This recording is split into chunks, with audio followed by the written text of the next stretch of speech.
स्वागत है आप सभी का मराठी एकेडमी के यूट्यूब चैनल पर। और आज हम बात करने जा रहे हैं जंतुओं के आवाज के आधार पर उनको कितने भागों में वर्गीकृत किया गया है। जैसे कि आप सभी को पता है कि इस पृथ्वी के अंदर विभिन्न प्रकार के जीव जंतु उपस्थित होते हैं, उनको किस प्रकार से बांटा गया है, वे किन किन क्षेत्रों में रहते हैं, उनको आज हम याद करेंगे एक ट्रिक के माध्यम से और उनकी विशेषताओं के बारे में भी हम बात करेंगे। तो चलिए देखते हैं उनके पार्ट्स। जैसे कि आवाज के आधार पर जंतुओं को निम्न अनुसार वर्गीकृत किया गया है। ट्रिक का जो नाम है वह जश्न है। जश्न वैसे गलत वर्ड लिखा गया है, लेकिन इसको ट्रिक बनाने के लिए इसको जश्न लिखा गया है। जश्न ये होता है, ठीक है। अब इसमें हम निकाल देंगे जश्न से हो जाएगा यानी कि जलचर, ठीक है, जलचर हो जाएगा। फिर उसके बाद में हो जाएगा स्थलचर,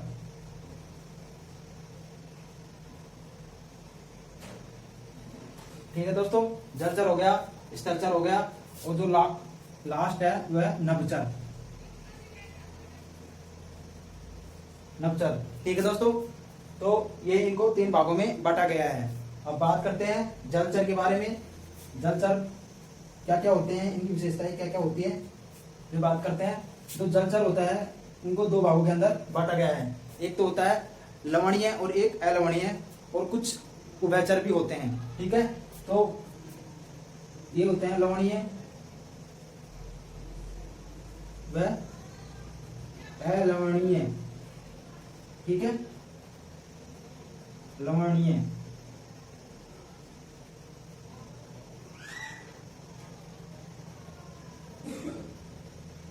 ये 2 पार्टों के अंदर होते हैं। इनके अंदर जो होती है वो फिन होती है, या उसे पंख बोल सकते हैं। इन जंतुओं के अंदर जो फिन और पंख होते हैं, ठीक है, या तो हम इसको बोल सकते हैं पंख या फिन, ठीक है। ये पंख या फिन से क्या होता है कि ये पानी के अंदर आसानी से तैर सकती हैं, उसमें फिन या पंख होते हैं, ठीक है।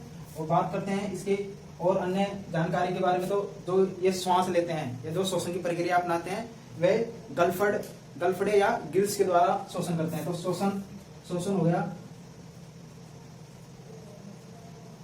हो गया गलफड़े या बोल सकते हैं गिल्स, ठीक है, गलफड़े या गिल्स बोल सकते हैं, ठीक है। फिर उसके बारे में बात करते हैं उनकी अस्थियों के बारे में, ठीक है। अस्थियां जो होती हैं वे हल्की होती हैं, इनकी अस्थियां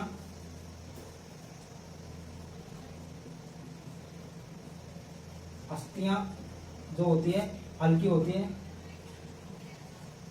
वह स्पंजी होती हैं, और इनमें श्लेष्म ग्रंथियां पाई जाती हैं। और एक और विशेषता है श्लेष्म ग्रंथियां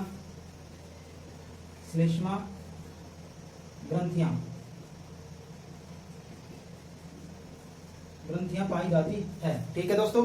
और ये जो इनके एग्जांपल्स हम देख लेते हैं, जैसे कि मेंढक हो गया, ठीक है, और उसके अंदर उपस्थित अन्य जो समुद्री कछुए हो गए, ये सब इनके अंदर पाए जाते हैं। तो एग्जांपल तो आप देख लीजिए, ये हो गया जैसे कि मेंढक हो गया, कछुआ हो गया, कछुआ तो समुद्री कछुआ, ठीक है, और भी हो गया मगरमच्छ हो गया। ये इसके एग्जांपल्स होते हैं, ठीक है, मतलब एग्जांपल्स हो गए, इनकी विशेषता हो गई, ठीक है। अब बात करते हैं स्थलचर के बारे में। स्थलचर को भी 2 पार्टों के अंदर डिवाइड किया गया है।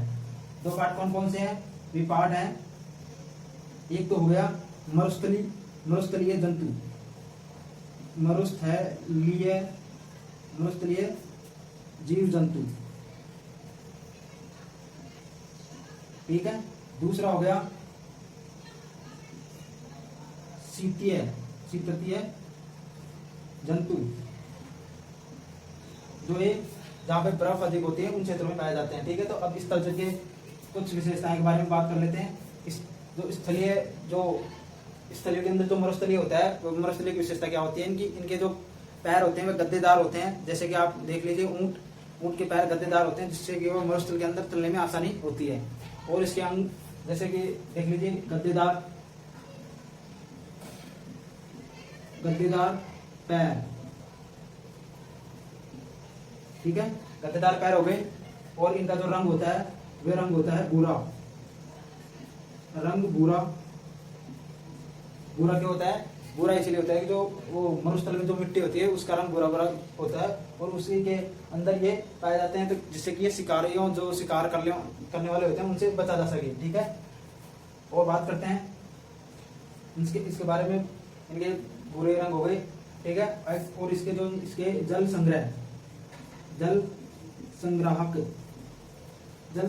अंग इसके अंदर पाए जाते हैं। ठीक है, जल संग्राहक अंग इसके अंदर पाए जाते हैं, जैसे कि ऊंट जैसे कि 5 से 6 दिन तक अपने बिना पानी पिए रह सकता है। इस प्रकार से ये मरुस्थलीय जीव जो आते हैं, मरुस्थलीय जो जीव जंतु है उनकी ये विशेषताएं होती है। ठीक है, और जो इनका जो मल होता है, मल जो होता है वह गाढ़ा होता है, गाढ़ा। ठीक है, इट मीन्स ठोस होता है। और जो मूत्र होता है वह गाढ़ा होता है, मूत्र। ठीक है, ये इसके कुछ महत्वपूर्ण जानकारी है, इनकी विशेषताएं हैं। ठीक है, और शीतलीय जंतु जो होते हैं, जो मतलब जो जहां पर बहुत ज्यादा ठंड पड़ती है उनके अंदर ही पाए जाते हैं। जैसे कि आपको पता होगा कि जैसे कि हिमालय के अंदर वहां पे पाए जाने वाले जीव जंतु, उनके बाल बहुत बड़े बड़े होते हैं, घने बाल होते हैं। ठीक है, और उनके जो रंग होता है वह भूरा होता है। ठीक है, इसके अंदर आप लिख सकते हैं मरुस्थलीय के बारे में। भूरा रंग होता है, घने बाल होते हैं। ठीक है, ये कुछ इंपोर्टेंट इनकी जानकारियां होती है। और इनके जैसे कि एग्जाम्पल्स हम ले लेते हैं, जैसे कि ध्रुवीय खरगोश हो गया और बैल हो गए, ये सब इसके उदाहरण होते हैं। ठीक, स्थलचर के हम एग्जाम्पल्स देख लेते हैं। स्थलचर के जो एग्जाम्पल है वह ध्रुवीय खरगोश हो गया। ठीक है, इसका बैल हो गया। तो इसके इस प्रकार से एग्जाम्पल होते हैं। ठीक है, अब बात करते हैं हम नभचर के बारे में। नभचर क्या होता है? जो वायु के अंदर उड़ने वाले जीव जंतु। तो इसीलिए हम इसको वायवीय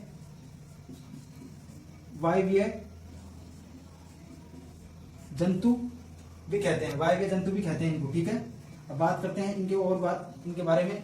तो इनकी हड्डियां होती है खोखली और हल्की होती है। ठीक है, हड्डी जो अस्थि होती है वह हल्की व खोखली होती है। ठीक है, ये इसकी एक विशेषता है।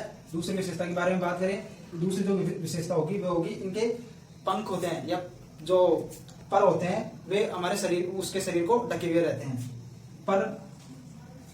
परों के द्वारा शरीर ढका रहता है।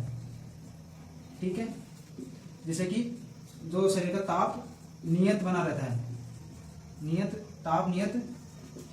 बना रहता है। ठीक है, तो ये हो गए। और इसके बारे में बात करते हैं कि इनकी पूंछ व